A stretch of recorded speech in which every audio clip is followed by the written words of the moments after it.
నమస్తే, welcome to Leo news. మన ముందు సీనియర్ జర్నలిస్ట్ సత్యమూర్తి గారు ఉన్నారు. ఆయనతో మాట్లాడదాం. నమస్కారం సార్. నమస్కారం అండి. సార్, కూటమి ప్రభుత్వం అధికారంలోకి వచ్చి 1 year అవుతోంది. సూపర్ 6 హామీల్లో భాగంగా తల్లికి వందనం ఇంప్లిమెంట్ అవ్వబోతోంది. సో దీనివల్ల మరి ఎవరికి లబ్ధి చేకూరబోతుంది, దీనివల్ల ప్రయోజనాలు ఏంటి, అలాగే ఏమన్నా ఆంక్షలు ఉండే అవకాశం ఉందా?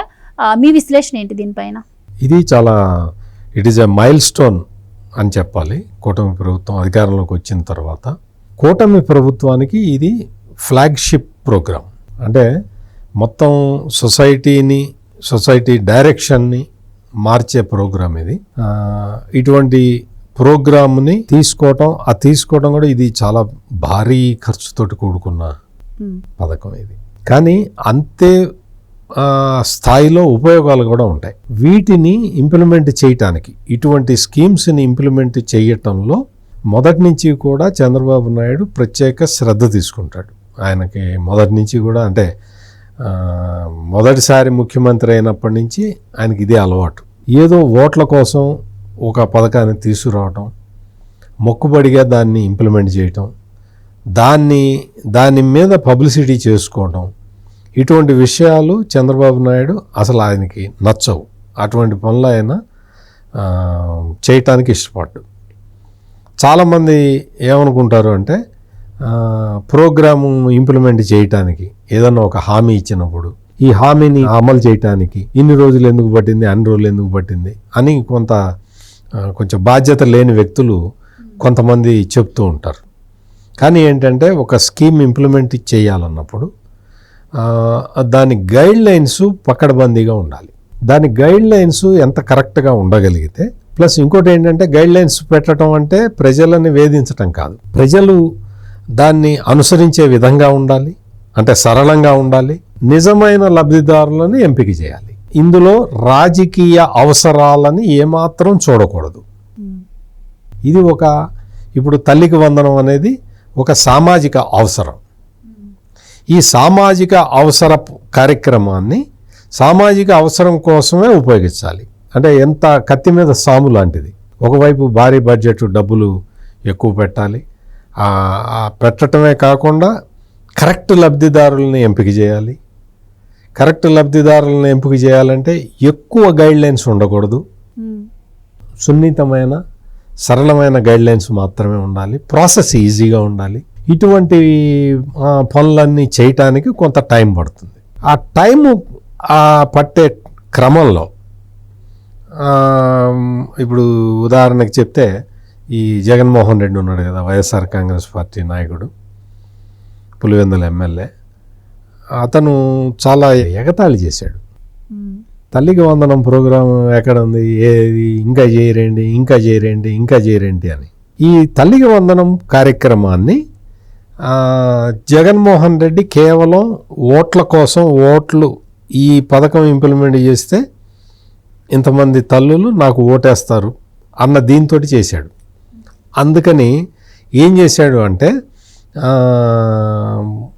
ఈ వాలంటీర్లని వీళ్ళని పెట్టి తన పార్టీకి సంబంధించిన వాళ్ళు కాకపోతే తీసేయటం, లేదు అర్హులైనా కానీ వీళ్ళు వేరే పార్టీకి సంబంధించిన వ్యక్తులు అంటే వాళ్ళని తీసేయటం, ఇటువంటి కార్యక్రమాలు చేశాడు. అందుకనే సొసైటీలో దానికి యాక్సెప్టెన్స్ రాలేదు. ఆ ప్రోగ్రాంకి యాక్సెప్టెన్స్ రాకపోవటానికి కారణం ఇది. నిజమైన అర్హులకి పైకి చెప్తాడు జగన్మోహన్ రెడ్డి, నేను పార్టీ చూడను, కులం చూడను అని చెప్తాడు. ఆయన చూసిందే పార్టీ, ఆయన చూసిందే కులం. ఈ పథకం అమలులో, అంటే తల్లికి వందనం కార్యక్రమాన్ని అమలు చేయటానికి ఒక రకమైన, అంటే సొసైటీ పట్ల బాధ్యత గల వ్యక్తులే చేయగలుగుతారు, మామూలు వ్యక్తులు చేయలేరు. నేను 15,000 ఇస్తాను, ప్రతి బిడ్డకి ఇస్తాను అని చెప్పాడు జగన్మోహన్ రెడ్డి. ఈ పథకాన్ని ఇంప్లిమెంట్ చేసేటప్పుడు ఏం చెప్పాడు అంటే, డ్రాప్ అవుట్స్ని కంట్రోల్ చేయటానికి అని చెప్పాడు. స్కూల్లో చదువు మానేసే విద్యార్థుల్ని ఎంకరేజ్ చేయటానికి అని చెప్పాడు. అసలు ఆ మౌలిక సూత్రమే తప్పు. డ్రాప్ అవుట్స్ని కంట్రోల్ చేయటానికి ఈ పనిగా అది చేయాల్సింది. వాళ్ళకి స్కూళ్ళు, కాలేజీల సంఖ్య పెంచటం, వాళ్ళకి మధ్యాహ్న భోజన పథకాన్ని పక్కడబందీగా అమలు చేయటం, వాళ్ళకి బుక్స్, బ్యాగ్స్, షూస్ ఇటువంటివన్నీ టైంకి అందజేయటం, టీచర్ల సంఖ్యను పెంచటం, క్వాలిటీ ఆఫ్ ఎడ్యుకేషన్ ఉండేలాగా చూడటం, ఇవి చేస్తే డ్రాప్ అవుట్స్ ఉండరు. నీకు డ్రాప్ అవుట్స్ని ఎట్లా కంట్రోల్ చేయాలో నీకు తెలియదు. నువ్వు ఆ పేరుతోటి నువ్వు ఈ స్కీముని తీసుకొచ్చి పెట్టి డబ్బులు పంచితే నాకు ఓట్లు వేస్తారని ఆలోచించావు. కానీ ఇప్పుడు కూటమి ప్రభుత్వం ఏం చెప్తున్నది అంటే, దారిద్ర్య రేఖకు దిగువన ఉన్న కుటుంబాల పిల్లలు చదువుకోవటానికి వీలుగా మేము ఈ స్కీమ్ని ఇంప్లిమెంట్ చేస్తున్నాము అని చెప్పారు. ప్రతి బిడ్డకి ఇంట్లో ఎంతమంది పిల్లలు ఉంటే అంతమందికి 15,000 రూపాయల చొప్పున ఆర్థిక సహాయం చేస్తాము అని చెప్పారు. అంటే దారిద్ర్య రేఖకు దిగువన ఉన్న కుటుంబాలు వాళ్ళని, అందులో ఉన్న విద్యార్థులు అంటే చదువుకునే విద్యార్థులు వాళ్ళని ఎంకరేజ్ చేయటము అనేది it is a responsibility of the government. నీకు చెప్పా కదా, డ్రాప్ అవుట్స్ని కంట్రోల్ చేయడానికి వేరే పద్ధతులు ఉంటాయి. కేవలం నీకు 15,000 ఇస్తా, నువ్వు పోయే స్కూల్కి పో అంటే పోడు. నువ్వు 15,000 ఇచ్చి పాఠ్య పుస్తకాలు లేవు, బ్యాగులు లేవు, స్కూళ్ళు సరిగ్గా లేవు, స్కూల్లో చెప్పేందుకు టీచర్ లేరు, ఈ 15,000 తీసుకుని వాడు ఎక్కడికి పోతాడు? అర్థమైంది కదా. ఇవన్నీ ఇప్పుడు మనం కూటమి ప్రభుత్వాన్ని చూస్తున్నాం. రెగ్యులర్గా వాళ్ళు ఈ స్కూల్ డెవలప్మెంట్ ప్రోగ్రామ్ని రెగ్యులర్గా ఇంప్లిమెంట్ చేస్తూ ఉన్నారు. ప్లస్ మానవ వనరుల శాఖ మంత్రిగా, విద్యాశాఖ మంత్రిగా నారా లోకేష్ వచ్చిన తర్వాత ప్రైవేటు స్కూళ్ళల్లో పేరెంట్ టీచర్ మీటింగ్ పెట్టినట్టు గవర్నమెంట్ స్కూల్లో పేరెంట్ టీచర్ మీటింగ్ పెడుతూ ఉన్నాడు. దాని రిజల్ట్ ఇప్పటికే కనపడుతూ ఉన్నది. మొత్తం ఈ గవర్నమెంట్ స్కూల్స్ అన్నీ కూడా వాళ్ళందరూ రిజల్ట్స్లో వాళ్ళ అద్భుతమైన ప్రతిభ చూపిస్తూ ఉన్నారు. గురుకుల పాఠశాలలు వాళ్ళు ప్రతిభ చూపిస్తూ ఉన్నారు. రిజల్ట్స్ బెటర్ అయిపోయినాయి. అంటే 1 ఇయర్లోనే ఎట్లా అయినాయి అని మీరు అడగచ్చు. 1 ఇయర్లో అంటే రాగానే విద్యాశాఖ మంత్రిగా లోకేష్ బాధ్యతలు స్వీకరించంగానే మొత్తం ఈ అకాడమిషియన్స్ తోటి వాళ్ళతోటి రెగ్యులర్ ఇంటరాక్షన్ చేశాడు, రెగ్యులర్ మీటింగ్స్ పెట్టుకున్నాడు. మీరు చూడండి, ఆయన మంత్రి పదవి స్వీకరించిన తర్వాత 4-5 నెలలు బయటికే రాలేదు. ఆయన పబ్లిక్ తోటి అంటే మామూలుగా ఇప్పుడు పార్టీ కార్యక్రమాల్లో వాటిట్లో వీటిట్లో అన్నిట్లో పార్టిసిపేట్ చేస్తూ ఉన్నాడు. అప్పట్లో మీరు చూడండి, ఎక్కువ టైము ఎడ్యుకేషన్ డిపార్ట్మెంట్కి కేటాయించాడు. అట్లా చేయటం వల్ల ఏమైంది అంటే విద్యా వ్యవస్థకు ఒక డైరెక్షన్ వచ్చింది. ఆ డైరెక్షన్ వచ్చిన తర్వాత వెంటనే ఈ తల్లుల్ని ఆధార్ కార్డు తోటి లింక్ చేయటం, ఇది ఒక పెద్ద కార్యక్రమాన్ని చేశారు. ఆధార్ కార్డు తోటి లింక్ చేసే కార్యక్రమం కొంత పర్మిషన్స్ కావాల్సిన అవసరం ఉంది. దాంతో అది కొంచెం డ్రాగన్ అయింది. ఇట్లా ఈ విధంగా మొత్తం సిస్టమేటిక్గా చేసుకొని ఈ రోజున తల్లికి వందనం లాంచ్ చేస్తూ ఉన్నారు. సో జగన్మోహన్ రెడ్డి గారు డ్రాప్ అవుట్స్ తగ్గించేందుకు మేము అంటే స్కూల్ పర్సంటేజ్ని బట్టి డబ్బులు ఇస్తామని చెప్పాము. సో ఆ పర్సంటేజ్ని పెంచుకోవడం కోసమైనా వాళ్ళు స్కూల్కి వస్తారు. అండ్ ఒకటి అటెండెన్స్ పర్సంటేజ్ అండ్ ముఖ్యంగా ఇంగ్లీష్ మీడియాని తీసుకొచ్చాము, అంటే ఇది కూడా పిల్లలకి ఎంతగానో ఉపయోగపడుతుందని. ఆ తర్వాత వాళ్ళ వృద్ధి కోసం మేము ట్యాబ్స్ కూడా ఇచ్చాము. అంటే ఇవన్నీ కూడా డ్రాప్ అవుట్స్ తగ్గించేందుకు మేము చేశాము, కానీ ఇప్పుడు గవర్నమెంట్ ఏం చేస్తుంది అని చెప్పి అడుగుతున్నారు. దానికి ఏం చెప్తారు? అదే నేను చెప్పిన పాయింట్ కూడా అదే. నీకు స్కూల్ డ్రాప్ అవుట్స్ని తగ్గించటానికి ఇవేవి పనికిరావు. జగన్మోహన్ రెడ్డికి బేసిక్ విద్యా వ్యవస్థ మీద బేసిక్ నాలెడ్జ్ కూడా లేకపోవటం వల్ల అవన్నీ చెప్తున్నాడు. బేసిక్ నాలెడ్జ్ కూడా లేదు విద్యా వ్యవస్థ మీద. ఇంగ్లీష్ మీడియంని ప్రవేశపెట్టడం వల్ల స్టూడెంట్స్ని అట్రాక్ట్ చేయలేము. ఇంగ్లీష్ మీడియం ప్రవేశపెట్టడం వల్ల అంటే ప్రాథమిక విద్య నుంచే ఇంగ్లీష్ మీడియం ప్రవేశపెట్టడం వల్ల స్టూడెంట్స్ కన్ఫ్యూజ్ అయిపోయి డ్రాప్ అవుట్స్ పెరిగారు. జగన్మోహన్ రెడ్డికి తెలియని విషయం అది. మాతృభాషలో విద్యా బోధన జరగాలి. ప్రైమరీ ఎడ్యుకేషన్లో, ప్రాథమిక విద్యలో మాతృభాష కంపల్సరీగా ఉండాలి అని రాజ్యాంగం నిర్దేశిస్తూ ఉంటే నేను నర్సరీ నుంచే నేను ఇంగ్లీష్ మీడియం పెడతాను, 3వ తరగతి నుంచే టోఫెల్ పెడతాను అంటే చదివేవాడు పారిపోయాడు. చిన్న చిన్న పిల్లలు డ్రాప్ అవుట్ అయిపోయారు. ఇంకా ఇవన్నీ మేము ఎక్కడ చదువుతామని డ్రాప్ అవుట్ అయిపోయారు. ట్రైనింగ్ ఇవ్వాలి టీచర్లకి, ఇంగ్లీష్ మీడియంలో ట్రైనింగ్ ఇవ్వాలి. ఇచ్చాడా జగన్మోహన్ రెడ్డి? ఇవ్వాల.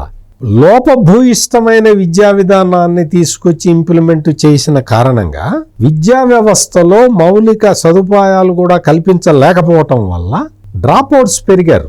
దానికి ఏం చెప్తున్నాడు, నీకు అటెండెన్స్ని చూసి నీకు ఆ డబ్బులు ఇస్తానని చెప్పాడు. అటెండెన్స్ కంపల్సరీ చేశాడు. నువ్వు అటెండెన్స్ కంపల్సరీ చేసినప్పుడు స్కూల్లో సౌకర్యాలు మెరుగుపరచాలి కదా.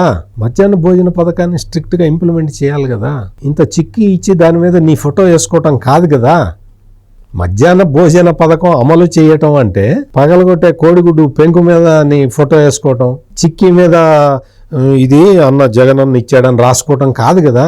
మధ్యాహ్న ఇప్పుడు ఇంప్లిమెంట్ చేస్తున్నారు డొక్క సీతమ్మ మధ్యాహ్న భోజన పథకం అని చెప్పి. మీరు వెళ్ళి చూసిరండి ఎట్లా ఉందో, సిస్టమ్స్ ఎట్లా డెవలప్ చేశారో అక్కడ. అంటే ఎందుకు చెప్తున్నానంటే ఇప్పుడు పేద విద్యార్థులు, పేద పిల్లలు, పేద తరగతికి చెందిన తల్లిదండ్రులు పంపించాలి, స్కూల్కి పంపించాలి అంటే సౌకర్యాలు అన్నీ కల్పించాలి. ప్లస్ జగన్మోహన్ రెడ్డి ఎన్ని స్కూళ్ళని మూసేశాడు, చాలా స్కూళ్ళని. ది బెస్ట్ అవైలబుల్ స్కూల్స్ అనే ఒక కాన్సెప్ట్ని సర్వనాశనం చేసేసాడు. నాడు నేడు అన్నాడు, ఆ మొత్తం అసలు ఏం చేశారో తెలీదు. ఆ డబ్బులన్నీ గాయాబు. ఇప్పుడు మొత్తం ఆ రంగులన్నీ వెలిసిపోయినాయి. ఇప్పుడు వాట్ నెక్స్ట్? నాడు నేడు ప్రోగ్రాము స్కూల్ ఇంప్రూవ్మెంట్ ప్రోగ్రామ్ అంటే, స్కూల్ ఇంప్రూవ్మెంట్ అంటే ఏంటి? అదనపు తరగతి గదులు కట్టాలి, నీకు ప్రహరీ గోడ లేకపోతే ప్రహరీ గోడ కట్టాలి, పిల్లలకి రక్షణ కల్పించటం, గర్ల్స్ స్టూడెంట్స్ ఉంటే వాళ్ళకి టాయిలెట్ ఫెసిలిటీస్ కల్పించటం, బల్లలు కుర్చీలు అంటే ఇన్ఫ్రాస్ట్రక్చర్ అవన్నీ పెంచటం, ఇవన్నీ వీటన్నిటితో పాటు టీచర్ల సంఖ్యని పెంచటం. 5 సంవత్సరాల కాలంలో ఒక్క టీచర్నన్నా జగన్మోహన్ రెడ్డి రిక్రూట్ చేశాడా? ఉన్న వాళ్ళకి జీతాలు ఇవ్వలేదని వాళ్ళు రోడ్డు ఎక్కిన పరిస్థితి చూసాం కదా మనం. ఇది జగన్మోహన్ రెడ్డి అవగాహన లోపం వల్ల విద్యా వ్యవస్థ సర్వనాశనం అయిపోయింది. ఈ రోజున నారా లోకేష్ వచ్చి సైంటిఫిక్గా, సిస్టమేటిక్గా అనలైజ్ చేసి ఒక్కొక్క ప్రాబ్లంకి సొల్యూషన్ కనుక్కుంటూ వెళ్ళటం వల్ల ఈరోజు ఈ పరిస్థితి వచ్చింది. ఈరోజు మీకు ప్రభుత్వ పాఠశాలల్లో చదివిన పిల్లలు, గురుకుల పాఠశాలల్లో చదివిన పిల్లలు వాళ్ళు వచ్చి వాళ్ళు గ్రామాలలో పర్యటించి వాళ్ళు చెప్తూ ఉన్నారు, గవర్నమెంట్ స్కూల్లో నేను చదివాను, నాకు మంచి మార్కులు వచ్చినాయి, ఆ స్కూల్లో ఈ సౌకర్యాలు ఉన్నాయి, మీరు కూడా చేరండి అని చెప్పి చదువుకున్న స్టూడెంట్స్ వచ్చి సాటి విద్యార్థులను ఎంకరేజ్ చేసి ప్రభుత్వ పాఠశాలల్లో చేర్పిస్తున్నారు. అంటే గతంలో విద్యాశాఖ మంత్రిగా ఎవరు పనిచేశారు అండ్ ఇప్పుడు లోకేష్ గారు చూస్తుంటే తరచూ విద్యార్థులతో ముఖాముఖి కార్యక్రమం పెట్టడం, వాళ్ళ దగ్గరికి స్కూల్స్కి వెళ్ళి వాళ్ళ ప్రాబ్లమ్స్ తెలుసుకోవడం, ఇవన్నీ కూడా చేస్తున్నారు. సో గతంలో ఎలాంటి పరిస్థితి ఉండేదంటారా? అసలు ఎక్కడ నేను పేరెంట్ టీచర్ మీటింగ్ చెప్పా. మొన్న కొత్తగా షైనింగ్ స్టార్స్ అని ఒక ప్రోగ్రాం పెట్టేసి అంటే బాగా చదివిన వాళ్ళకి అవార్డు ఇవ్వటం, వాళ్ళని గుర్తింపు ఇవ్వటం, వాళ్ళని తీసుకొచ్చి క్లాస్ లీడర్స్ని చేయటం, వాళ్ళని మీరు ఎట్లా సాధించారో చెప్పండి అని వాళ్ళని అడగటం, వాళ్ళతోటి స్టూడెంట్స్కి చెప్పించటం, ఇటువంటివన్నీ కూడా స్టూడెంట్ ఇంటరాక్షన్ జరుగుతూ ఉన్నప్పుడు ఏమవుతుంది అంటే మెయిన్గా అసలు స్టూడెంట్స్లో ముందర ఇంట్రెస్ట్ కలుగుతుంది. ఎంకరేజ్ చేసినట్టు కూడా స్కూల్కి వెళ్ళాలని స్టూడెంట్కి ఉండాలి. ఉన్నప్పుడు అప్పుడు ఏమంటాడు, తల్లిదండ్రి వద్దు మనం పనికి వెళ్దాము అంటే అప్పుడు స్టూడెంట్ చెప్తాడు, అమ్మా నేను చదువుకుంటే ఇప్పుడు నాకు 300 ఇస్తారు, నేను చదువుకుంటే నేను రోజుకి 1000 రూపాయలు సంపాదించగలుగుతాను, అందుకని నన్ను please allow me to study అని పిల్లవాడు తల్లిదండ్రులకి చెప్పుకోగలుగుతాడు. ఆ అవేర్నెస్ తీసుకురావటం ఇంపార్టెంట్. సొసైటీలో ఆ అవేర్నెస్ తీసుకొచ్చే ప్రయత్నం జరుగుతున్నది. ఆ ప్రయత్నం ఇప్పటికే ఫలిస్తూ ఉంది, మన కళ్ళ ముందర కనపడుతూ ఉన్నది. ఈ రోజున ఈ తల్లికి వందనం అనే పథకాన్ని ఇంప్లిమెంట్ చేయటం ద్వారా మీరు చూడండి, విపరీతమైన అంటే సొసైటీలో మీరు ఇంకా ఈ చైల్డ్ లేబర్ని అరికట్టడానికి ప్రత్యేక యంత్రాంగాలు అక్కర్లే. మొత్తం అసలు ఇంకా ఆ వ్యవస్థ, ఆ లేబర్ డిపార్ట్మెంట్లో ఆ డిపార్ట్మెంట్ ఇంకా నిద్రపోవడమే. ఎందుకు అంటే చైల్డ్ లేబర్ని అరికట్టడానికి వేరే చట్టాలు అక్కర్లా. ఈ తల్లికి వందనం స్కీము ఇంప్లిమెంట్ జరిగిన తర్వాత మీరు చూడండి, ఈ విద్యా సంవత్సరం నుంచి మీరు గమనించండి, డ్రాప్ అవుట్స్ కాదు కదా, గవర్నమెంట్ స్కూల్స్ కిక్కిరిచిపోతాయి. గవర్నమెంట్ స్కూల్స్ ఇప్పుడు మెగా డిఎస్సి కూడా వచ్చేస్తుంది, అయిపోయింది, మొత్తం ఎగ్జామ్స్ అయిపోయినాయి, రిక్రూట్మెంట్ అయిపోతుంది. రిక్రూట్మెంట్ అయిపోయి కొత్త టీచర్లకి ట్రైనింగ్ ఇచ్చేసి నెక్స్ట్ విద్యా సంవత్సరం ప్రారంభించే లోపల టీచర్లను రిక్రూట్ చేస్తానని చెప్పాడు. రిక్రూట్ చేసి అసలు ఇన్ని టీచర్ పోస్టులు ఖాళీగా ఉంటే జగన్మోహన్ రెడ్డి ఏం చేశాడు? ఫిల్ చేయాలి కదా ఎప్పటికప్పుడు. ఎందుకు చేయలేదు? అతనికి అసలు విద్యా వ్యవస్థ మీద కనీసమైన అవగాహన కూడా లేకపోవటం వల్ల చేయలేదు. ఈ రోజున తల్లికి వందనం స్కీము, ఇంట్లో ఎంతమంది పిల్లలు ఉంటే అంతమందికి 15,000 రూపాయల చొప్పున అందించే ఒక అద్భుతమైన కార్యక్రమాన్ని డిజైన్ చేశారు. పక్కడబందీగా ఇంప్లిమెంట్ చేస్తూ ఉన్నారు. జగన్మోహన్ రెడ్డి 38 లక్షల మంది విద్యార్థులకు ఇచ్చాడు. ఈ రోజున కూటమి ప్రభుత్వం 67,25,000 మంది స్టూడెంట్స్కి ఇస్తున్నారు. 67 లక్షల స్టూడెంట్స్కి ఈ స్కీముని వర్తింపజేయటం అంటే ఎంత గొప్ప అచీవ్మెంటో మీరు చూడండి. మొత్తం స్టూడెంట్స్ ఉన్నది 93 లక్షలు.